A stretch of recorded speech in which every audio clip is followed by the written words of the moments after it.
Pernahkah Anda merasa cemas berlebihan ketika mengalami gejala penyakit seperti batuk, bersin, pusing?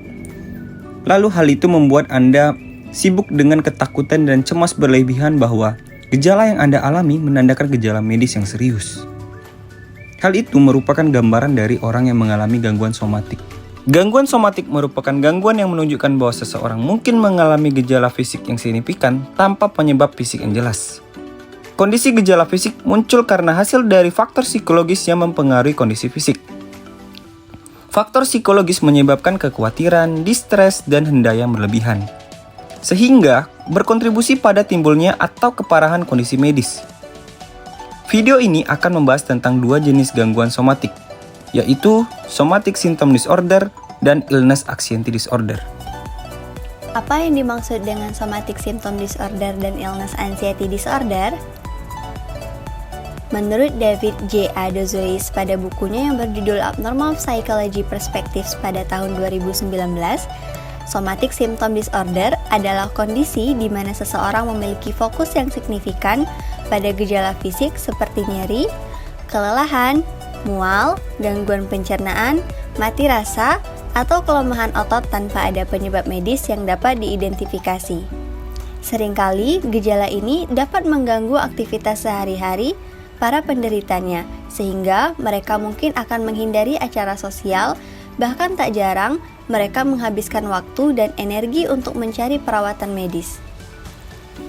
Meski terkadang pemeriksaan medis menunjukkan penyakit yang sebenarnya, namun tingkat kekhawatiran mereka masih melebihi batas realistis untuk masalah kesehatan tersebut. Menurut DSM-5, ada beberapa gejala dari somatic symptom disorder. Pertama, satu atau lebih gejala somatik yang mengganggu kehidupan sehari-hari. Yang kedua, pemikiran perasaan, perilaku yang berlebihan berhubungan dengan gangguan somatik atau asosiasi dengan keprihatinan kesehatan, yang mana hal ini dapat terbentuk dari pemikiran akan keseriusan suatu gejala yang tidak proporsional, gangguan kecemasan yang tinggi terhadap kesehatan tersebut, serta waktu dan energi yang dihabiskan untuk gejala yang dialami. Dan ketiga, meskipun salah satu gejalanya tidak berlanjut, tetapi keadaan yang menunjukkan gejala tetap bertahan biasanya lebih dari 6 bulan. Selanjutnya, illness anxiety disorder. Menurut David J. Adozois 2019, individu dengan illness anxiety disorder disibukkan dengan ketakutan bahwa mereka mungkin menderita penyakit medis serius, meskipun pada pemeriksaan medis menyeluruh menunjukkan bahwa tidak ada masalah pada diri mereka. Meskipun keduanya memiliki gejala yang sama secara umum, menurut DSM-5, perbedaan utama antara keduanya adalah bahwa illness anxiety tidak memiliki gejala fisik yang menunjukkan mereka sakit. Orang dengan gangguan illness anxiety disorder cenderung merasa sangat cemas dan mudah khawatir dengan hal-hal berhubungan dengan penyakit, seperti mendengar teman yang sakit atau melihat berita dari televisi. Beberapa gejala illness anxiety disorder menurut DSM-5 antara lain adalah 1. Tidak mengalami gejala fisik. Kedua, ketika memiliki gejala fisik yang timbul, mereka sering merasa cemas berlebih. Ketiga, seringnya meminta perawatan medis. Keempat, pergi ke dokter yang berbeda berkali-kali untuk meyakini mereka memiliki penyakit yang serius. Dan terakhir, pada saat mereka mengalami gangguan kecemasan atau depresi, mereka cenderung lebih sering melaporkan banyaknya gejala fisik. Dampak dari somatic symptom disorder dan illness anxiety disorder. Yang pertama, pengaruh pada kualitas hidup. Kecemasan dan fokus yang berlebihan pada gejala fisik dapat berdampak pada penderita yang mungkin merasa tertekan, cemas, bahkan frustasi, sehingga mengganggu kemampuannya untuk menjalani kehidupan sehari-hari dengan normal. Yang kedua, pencarian informasi yang berlebihan.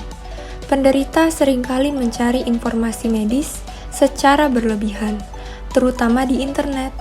Banyak informasi medis yang beredar dan mungkin sumbernya kurang valid, sehingga berdampak pada mereka yang semakin khawatir dan mengejar informasi yang seringkali tidak membantu. Dan yang terakhir, isolasi sosial. Kecemasan yang berlebihan tentang kesehatan dapat menyebabkan isolasi sosial. Penderita mungkin merasa sulit untuk berpartisipasi dalam aktivitas sosial atau menjalani hubungan interpersonal. Intervensi yang dapat dilakukan oleh psikolog itu terbagi menjadi dua. Yang pertama ada CBT atau Cognitive Behavioral Therapy. Ini mengidentifikasi dan mengubah pola pikiran negatif atau irasional yang mungkin dapat memicu kecemasan terkait kesehatan. Yang kedua, psikoedukasi. Psikoedukasi merupakan cara memberikan informasi yang terperinci dan jelas tentang kesehatan dan penyakit tertentu untuk membantu individu memahami dengan lebih baik risiko kesehatan mereka dan dapat meredakan kekhawatiran yang tidak beralasan. Selanjutnya, ada beberapa intervensi yang dapat dilakukan secara mandiri. Yang pertama ada membatasi paparan informasi secara berlebihan. Hindari terlalu banyak mencari informasi tentang suatu penyakit di internet dan fokus pada sumber informasi yang dapat dipercaya, seperti situs web dari organisasi kesehatan resmi. Yang kedua, terapkan teknik-teknik relaksasi seperti meditasi, pernapasan dalam, ataupun yoga. Ini dapat membantu mengurangi tingkat kecemasan dan meningkatkan kesejahteraan secara keseluruhan. Penting untuk diingat bahwa langkah-langkah ini bukan pengganti perawatan profesional. Jika Anda mengalami somatic symptom disorder dan illness anxiety disorder atau gejala kecemasan yang signifikan lainnya, segera konsultasikan dengan profesional kesehatan mental untuk mendapatkan evaluasi dan bantuan yang sesuai.